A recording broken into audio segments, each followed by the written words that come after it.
Okay, rewind back. Okay, I'm cool. the one asking the questions. Yeah, I'm doing the interview, right? So you get out of high school and you do what? Oh man, I go live with my mom in Texas. Got really promiscuous because I had a guy that I was in a relationship with, like kind of like a high school sweetheart. Mm-hmm. Cheated on me with a 30-year-old bitch. Oh wow. Well, he didn't cheat on me. He cheated on her because she had been fucking him since he was 14. Jeez. So I was the side bitch and didn't know it. For all those years. All those years, I didn't know. But I was wondering, like, how the fuck he's so good in bed? You know, like when we did eventually, and I should have known that. And, you know, girls got to know that. Like if you ain't fucking them, because I was the virgin in school, and I think he liked that. And so, you know, and he wasn't the one that took my virginity either. It was somebody else. Okay. So like, you know, him and I were like on and off, and then he, you know, he was pissed when he found out somebody else took my virginity, right? And so that's why you went to Texas, is to get away from this situation? Yeah, because I fucked him up that day, and I fucked her up, and oh really? You were scared of the cops? No, I was scared. What happened was my aunt, the same one that saved me, right? She was like, if you do not leave Panama City, you gonna wind up just like how these girls are out here. You're gonna be pregnant. You're gonna be sharing your nigga. You know what I'm saying? You ain't gonna be shit. Uh-huh. So, you know, my mom was living in Texas. She was stationed on Fort Hood. Okay. So I moved out there with her.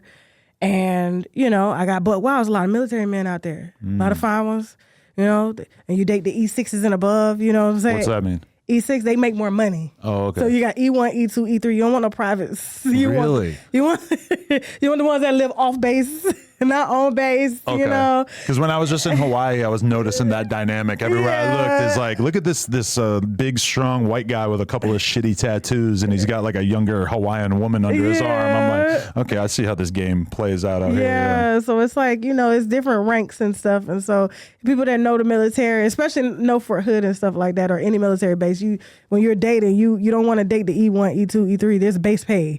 E5, E6 on up, E7, E8. Yeah, they the ones got the degrees. They salaries is pretty high up there. So that's cool that it's so simplified. Because when we're looking at girls, we got to kind of figure out what rank we want to give them. Yeah, but all my dudes have always been nice looking. Like you see my husband, he fine as fuck. So I don't date no ugly niggas. Okay. You know, so yeah. I like that. Yeah. And I like that you brought him along with you. Well, no, I don't go nowhere without him. Oh, okay. Yeah, he don't play that shit. That's your safety blanket? No, that's my best friend. We've been married 18 years. 18 years? Yeah. And you're how old? Are you going to tell me? I am 41. 41. Okay, so in your early 20s. Mm-hmm. Nice.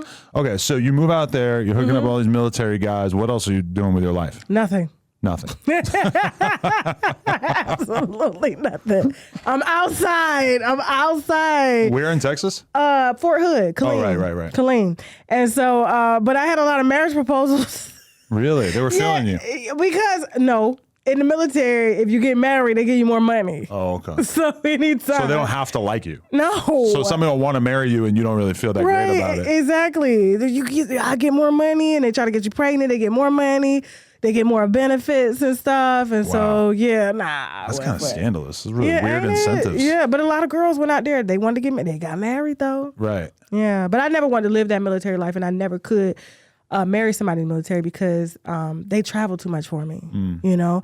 And so, yeah, I didn't like that because I traveled so much when I was a kid with my mom and being stationed in Germany, dad stationed in Germany, Holland. So you stayed in a bunch of random places like that? Yeah. I feel like that's a weirdly common thread when I'm interviewing people that go on to be successful, that a lot of them have a military parent thing and they were in a bunch of weird countries throughout their life. So they kind of got to see the world and figure out what was really going on. Yeah. Okay. So, but I never lost sight of where the fuck I came from. Right. Yeah. I'm a country bitch at the end of the day. So how long did that phase of your life last? Or did it just last until you met your husband? It lasted for a while because I was heartbroken. You know what I'm saying? And it was kind of like, Then I ended up getting in another relationship. You know, you're in your early 20s, you're supposed to fuck around. So it wasn't like, I'm settled down. You know what I'm saying? But he didn't see it that way.